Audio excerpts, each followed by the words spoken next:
Psalm 1,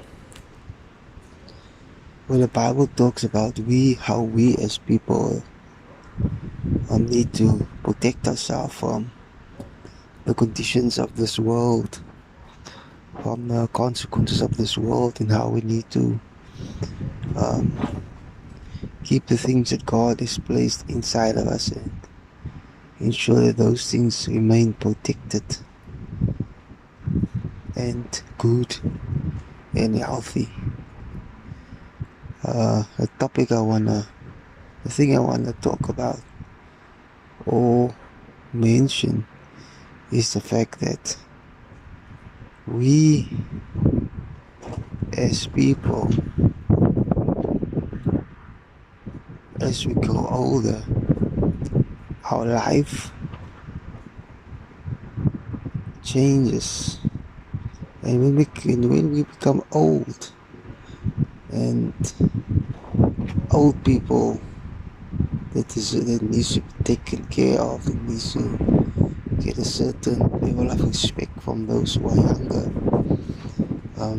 The old people, they behave in a certain way, but I believe that how we grow up, how we acted out in our lives, and the things that we did not let go of, those things are still present when we are older,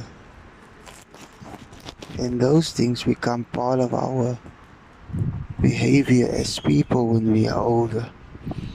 We don't transform or become better people as we grow older. We just become more like the person that we were when we were younger. That behavior stays ingrained in our fiber. I'm sure there's people that fully grasp this because, like they say, we become our history becomes us, our lifestyle becomes us, our daily conversations and walks become us. So it's like Psalm 1 say, blessed is the man who do not walk in the counsel of the ungodly, do not stand in the way of sinners, do not sit in the seat of the scornful. We need to take that into consideration in terms of our life. We have walked a certain walk, let's say for 60 years, and in order to correct that will not be easy.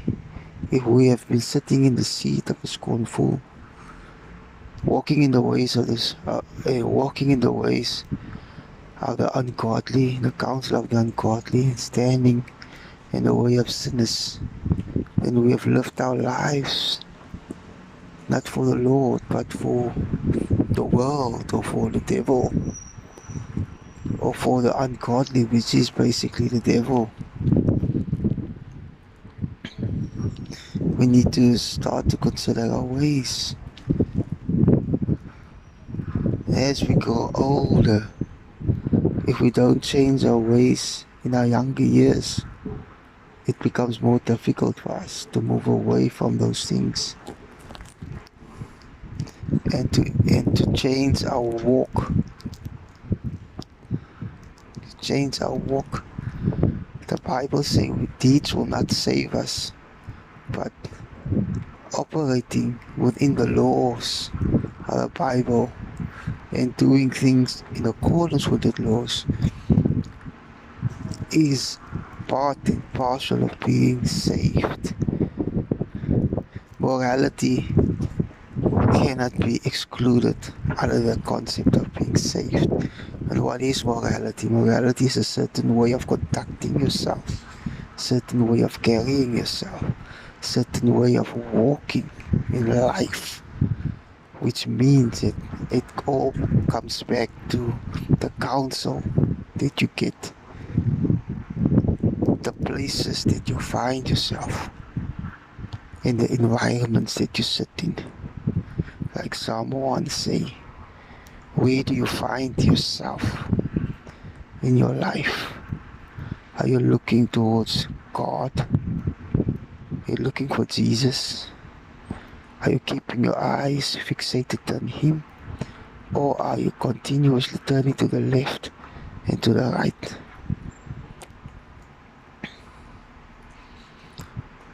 Where we put our eyes as we grow older will determine our behavior in our final days. If I am a person that likes to pretend, then I will be a master pretender. People won't notice, but God will see my pretense. If I strive to be a good person, to do the things of the law, to walk within the things that God prescribes for me, for us, then that will become strong within my final days of life. Become strong within my walk.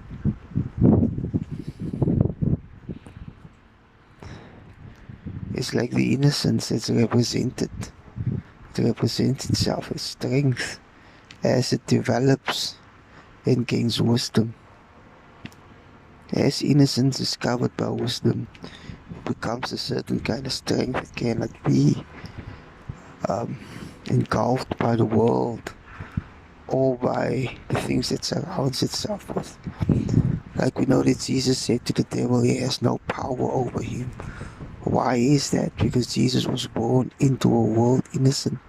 He wasn't born the way we were born. He came clean. He didn't come with a natural way. It was immaculate. He came in a different way into the world. He came sinless into the world, innocent into the world. And in his death, he was also innocent. So he could say that the devil has no power over him because there was no debt to be paid from his side back to the devil.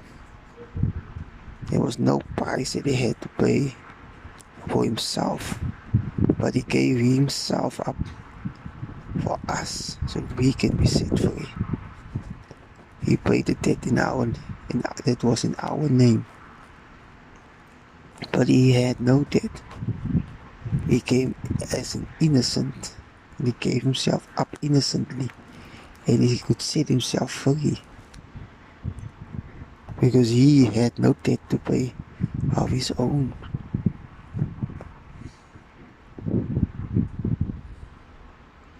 Jesus represents this level of purity and innocence that we as people can never really fully grasp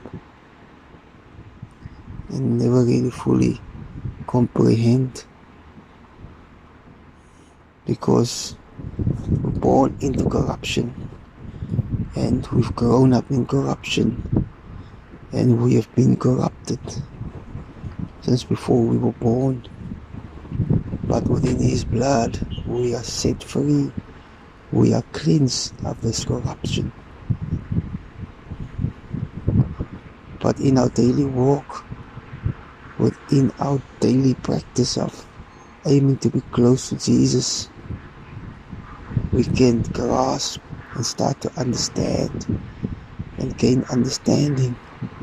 So what it means to walk outside of the counsel of the ungodly, what it means not to stand in the way of sinners, to sit in the seat of the scornful, and to delight ourselves in the way of the Lord, and to meditate in his words day and nightly, so that we can become like the tree that is planted by rivers of water,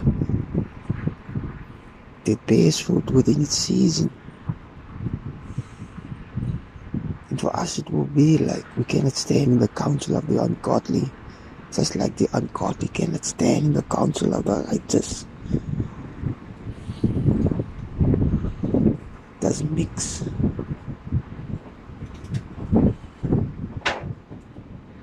Doesn't mix. Amen.